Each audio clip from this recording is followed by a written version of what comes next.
Mu karere ka Nyarugenge ku isoko rya Nyarugenge hano Kigali Market, umugabo yashatse kurwanya inzego z'umutekano zikorera hano ku isoko rya Nyarugenge, aza gufatwa ahita atabwa muri yombi. Byagenze gute kugira ngo uyu mugabo arwanye inzego z'umutekano? Uyu mugabo rero yafatanwe ibiro 10 by'urumogi ndetse na litiro 5 za kanyanga, nibwo baje kumufata bamwicaze hasi bataramwambika amapingu, nibwo yagerageje kurwanya inzego z'umutekano birangira bamwambitse amapingu. Kugeza mu gihe ngaya uyu mugabo yatawe muri yombi n'ishami ry'ubugenzacyaha RIB akurikiranwe icyaha cyo gucuruza ibiyobyabwenge ndetse no kurwanya inzego z'umutekano. Icyaha yakoze gihanishwa igifungo cy'imyaka 25 gishobora kwiyongera kikagera ku gifungo cya burundu, bitewe n'uko yari afite icyuma yaragiye kugitera umupolisi wari umuri impande, ndetse arakekwaho kuba acuruza ibiyobyabwenge, ndetse ntago ngo ari ubwa mbere asanzwe afatanwa ibiyobyabwenge. Baherutse kumufatana ngo agapfunyika k'urumogi karimo ibiro 25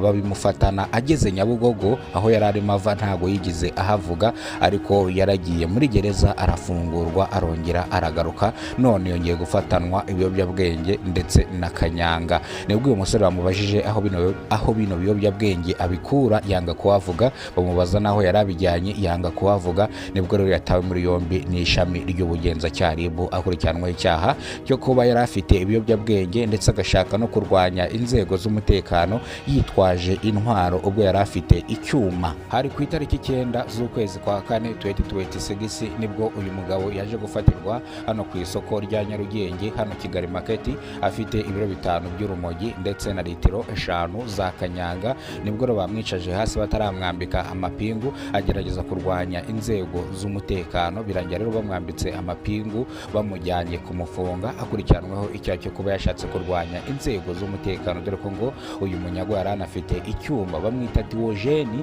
afite imyaka 38. Urumva yuko arakuze, ibintu by'ubusambo urumva yuko abimenyereyemo n'ibintu byo gucuruza ibiyobyabwenge. Uyu mugabo icyaha yakoze gihanishwa igifungo cy'imyaka 25 gishobora kwiyongera kikagera ku myaka 30 bitewe n'icyaha yakoze cyo gushaka kurwanya inzego banamufatanye ibiyobyabwenge. Bino byatumye abaturage bakorera hano ku isoko rya Nyarugenge n'abacuruzi bavuga yuko uyu mugabo ahubwo ari umwiyahuzi, ari n'umwicanyi, umuntu ugendana icyuma mu mbaga nyamwinshi y'abantu bangana gutya. Uyu muntu ahubwo ni umwicanyi, bamufunge bamute muri yombi, ahubwo bamukatire burundu kubera ko yaragerageje no gutera umupolisi icyuma. Ni ku isoko rya Nyarugenge hano Kigali Market niho bino byabereye. Hari ku itariki 9 mu masaha y'ira saa 6 n'igice za nimugoroba, ubwo ni mu masaha y'ira saa 6 saa 7 nibwo rero baje kumufatira hano ku isoko rya Nyarugenge. Ngayo nguko rero amakuru yacu tuyerekeze mu karere ka Gasabo mu murenge wa Masaka, ahasanzwe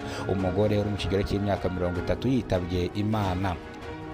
Uyu mugore bamusanze hano munsi y'ibitaro bya Masaka yitabye Imana, dore ko abamwisha bamuzingazingiye mu gitenge kandi bamuteraguye ibyuma, bamwica urupfu rubi cyane, bamuzingazingira mu gitenge bamujugunya hano hepfo munsi y'ibitaro bya Masaka hepfo cyane. Umuturage wamubonye yaragiye mu kazi nk'uko bisanzwe, agiye kubona abona agapfunyika, agiye kureba agapfunyika asanga ni umuntu witabye Imana. Aratabaza inzego z'umutekano ndetse n'abaturage barahagera. Inzego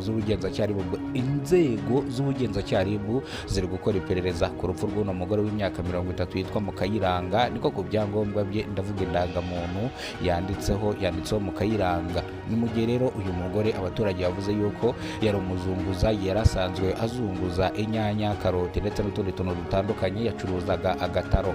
Bivuze ngo abamwishe bari gukorwaho iperereza cyangwa bari gukorwa iperereza kugira ngo bamenyekane, ariko abaturage batanze amakuru bavuga yuko umuryango we wari usanzwe ubanye mu makimbirane, bityo umugabo yakorwaho iperereza kubera ko ashobora kuba yagize uruhari mu kwicwa k'uno mugore, kubera ko ngo bafitanye amakimbirane ashingiye ku mitungo.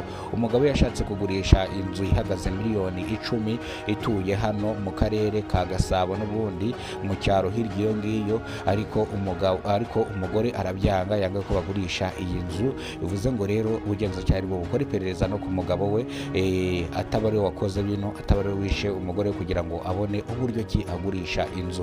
Barafitanye umuryango w'abana babiri, kamwe bakita Kateo kandi kana gato